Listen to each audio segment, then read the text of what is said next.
This video sponsor by SPO digital marketing.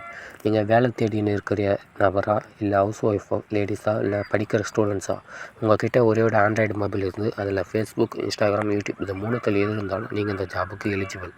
Next social மீடியாவில் content share மற்றும் publishing செய்கிறது மூலிமா நல்ல இன்கம் பெறலாம். யாரையும் சேர்க்கணும் இல்லை எதனா பொருளை விற்கணும் அப்படின்ற எந்த அவசியமே கிடையாது. மேலும் இதை பற்றி தெரிஞ்சுக்கணும் அப்படின்னா டிஸ்பிளேல தெரியக்கூட என்னோடய வாட்ஸ்அப் நம்பருக்கு உங்கள் பேர், உங்களோட குவாலிஃபிகேஷன் சென்ட் பண்ணுங்கள். ஸ்கிப் பண்ணாதீங்க. பெரிய தப்பு. தினம் 300 ரூபாய் சம்பாதிக்க அரிய வாய்ப்பு. இன்ஸ்டாகிராம், ஃபேஸ்புக் பயன்படுத்த தெரிந்தால் போதும் content post and content publishing மூலமா தினம் 300 ரூபாய் சம்பாதிக்கலாம். இந்த வேலை செய்ய 5 நிமிடம் போதும். Work training support, group communication support, all language customer live chat support, முக்கியமா சொந்தமா ஒரு பிசினஸ் ஸ்டார்ட் பண்ற அளவுக்கு உங்களால கற்றுக்கொள்ளவும் முடியும், சம்பாதிக்கவும் முடியும். இந்த வேலை வாய்ப்பு வழங்குவது 5 வருடத்திற்கு மேல ரன் ஆகிட்டு இருக்க நம்ம தமிழ்நாட்டு company school of business organisation private limited. மேலும் விவரங்களுக்கு டிஸ்கிரிப்ஷன்ல கொடுத்திருக்க நம்பருக்கு வாட்ஸ்அப் பண்ணுங்க. Hello friends, welcome to my channel. இன்னைக்கு இந்த வீடியோவில் நம்ம என்ன பார்க்க போறோம்னா பாவக்காய் ஃப்ரை தான் பார்க்க போறோம். இது ரொம்ப ஈஸியான சிம்பிளான ஒரு ரெசிபி. டேஸ்ட்டும் ரொம்பவே நல்லா இருக்கும், ரொம்பவே ஹெல்த்தியான ரெசிபியும் கூட.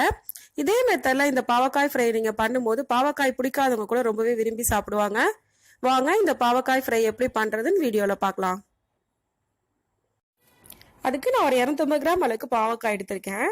அது இது மாதிரி சின்ன சின்ன பீஸா ரவுண்டா கட் பண்ணிக்கோங்க. கட் பண்ணிட்டு நல்லா கழுவிட்டு விதை எல்லாத்தையும் ரிமூவ் பண்ணிட்டு நம்ம எடுத்து வச்சுக்கலாம். அடுத்துதான் நான் ஒரு பேன் எடுத்திருக்கேன். 2 ஸ்பூன் அளவுக்கு எண்ணெய் ஊத்திக்கிறேன். இப்போ எண்ணெய் நல்லா ஹீட் ஆயிடுச்சு. இது கூட 1/2 ஸ்பூன் அளவுக்கு நான் கடுகு போடுறேன்.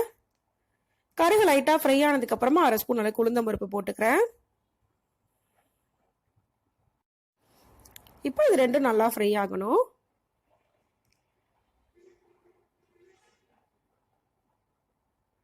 ரெண்டும் நல்லா பொரிஞ்சதுக்கு அப்புறமா நம்ம வெங்காயம் ஆட் பண்ணிக்கலாம். ஒரு பெரிய வெங்காயம் சின்ன சின்ன பீஸா கட் பண்ணி அதையும் ஆட் பண்ணிக்கிறேன்.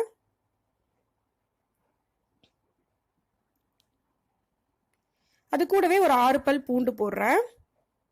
கொஞ்சமா கறிவேப்பிலை. இதை லைட்டா ஃப்ரை பண்ணிக்கலாம். வெங்காயத்தோட கலர் சேஞ்ச் ஆகணும், அந்த அளவுக்கு ஃப்ரை பண்ணிக்கோங்க. இப்போ நல்லா ஃப்ரை ஆயிருச்சு. இந்த அளவுக்கு ஃப்ரை ஆனதுக்கு அப்புறமா நம்ம கட் பண்ணி வச்சிருக்க பாவக்காவை இது கூட ஆட் பண்ணிடலாம். இது கூட கொஞ்சமா மஞ்சள் தூள் ஒரு 1/4 ஸ்பூன் அளவுக்கு நான் போட்டுக்கிறேன்.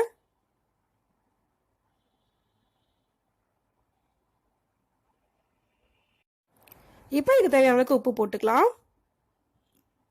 இப்போ இது நல்லா ஃப்ரை பண்ணிக்கலாம். ஒரு 3ல இருந்து 4 நிமிஷம் பாவக்காய் நல்லா ஃப்ரை ஆகணும், அந்த அளவுக்கு ஃப்ரை பண்ணிக்கங்க.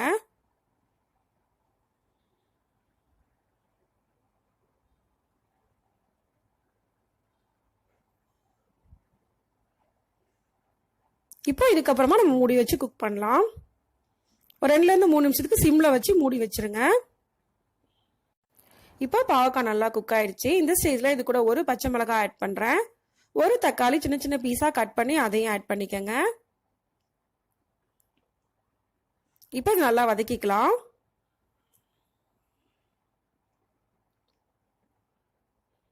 இப்போ இது ஓரளவுக்கு ஃப்ரை ஆனதுக்கு அப்புறமா இது கூட காரத்துக்கு ஏற்ற மாதிரி மிளகாய் தூள் ஆட் பண்றேன். கொஞ்சமா மல்லித்தூள் ஆட் பண்ணிக்கங்க. இப்போ இது நல்லா வதக்கிக்கலாம். தக்காளி ஃபுல்லா நல்லா மசியணும், அந்த அளவுக்கு இது நல்லா ஃப்ரை பண்ணணும்.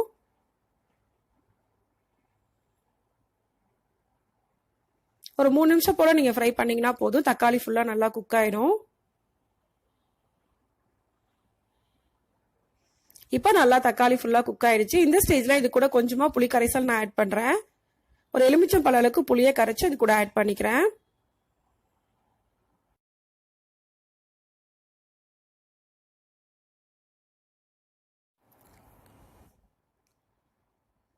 இப்போ இது நல்லா மிக்ஸ் பண்ணிக்கலாம்.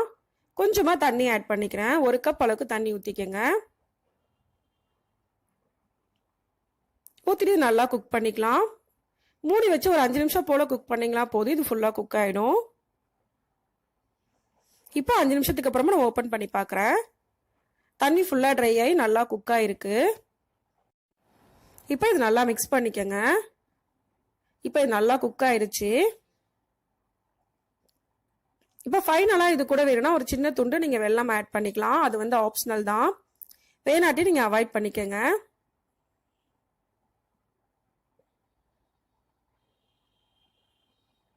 இப்போ இது நல்லா மிக்ஸ் பண்ணிக்கலாம். ஒரு 2 நிமிஷம் போல் குக் பண்ணால் போதும்.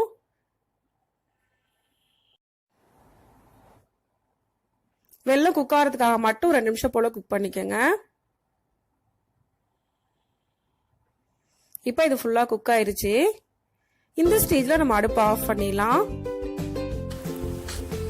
இப்போ நம்மளோட பாவக்காய் ஃப்ரை ரெடி ஆயிருச்சு.